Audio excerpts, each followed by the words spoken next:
Tony Lacantro, and I'm at the Low Emissions Conference here in Perth, and I'm joined today by Mr. Adrian Griffin, who's the Managing Director of Lithium Australia, code LIT. G'day, Adrian. Hi, Tony.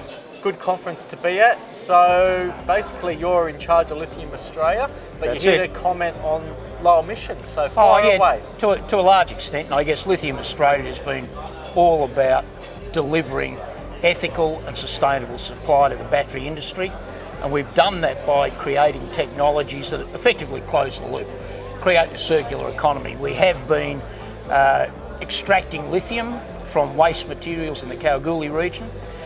We've taken those through to the mineral concentrates out of those waste materials through to a pilot plant at Anstow in Sydney.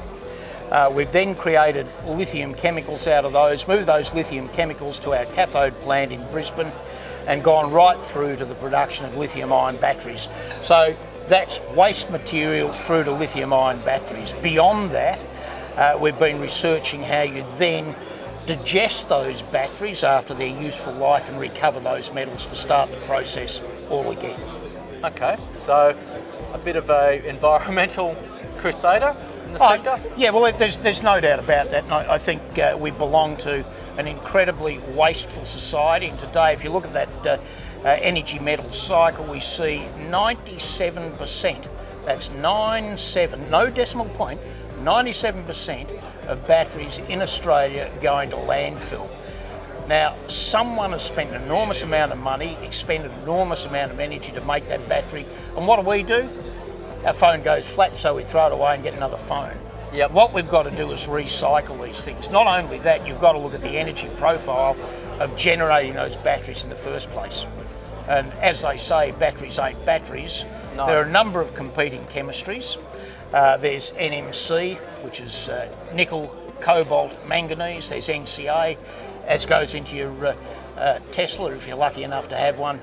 And there's lithium iron phosphate, the safe lithium ion battery.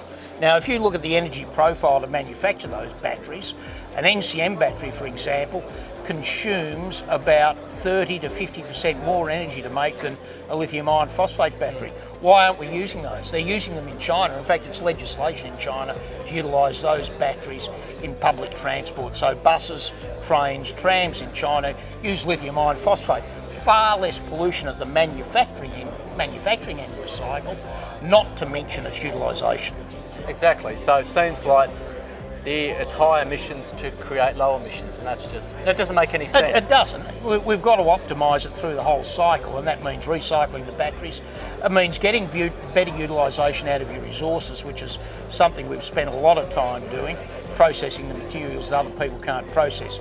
But if you get back to those batteries and say, how can I get better utilisation? How can I build a plant, another gigafactory with a smaller footprint? Now, the way you do that is having a battery that contains more energy. Yep. Now, that sounds simple, sounds very simple, but in fact it's quite difficult, because what we've done is taken cathodes, one of the electrodes in the battery, we've taken cathodes to all their maximum, to just about their maximum technical extent. So it's difficult to change the chemistry of those cathodes and stack more energy into the battery, but we haven't spent a lot of time on anodes, and you'll notice we've just made an announcement to say Lithium Australia is getting into silicon anodes for lithium-ion batteries. Now, what's the implication of that? It probably means that you can stack 14, 15, 16% more energy into a battery. So for the same battery capacity, you need a smaller factory. Exactly. Less pollution. And I guess you're not going to sit here and tell me that your stock's overvalued, so tell us about Lithium Australia. Why should investors take a punt on you? Well, we are the only company in the world, of course, that's managed to take waste materials right through to lithium-ion batteries, and we're one of the few companies that is investigating how one recycles those batteries and effectively closes the loop on the energy metal cycle. So there are no other companies doing that, and I think those factors create a fantastic opportunity. Great opportunity for the environment, a great opportunity for Lithium Australia investors. Excellent, thank you. Thanks, Tony.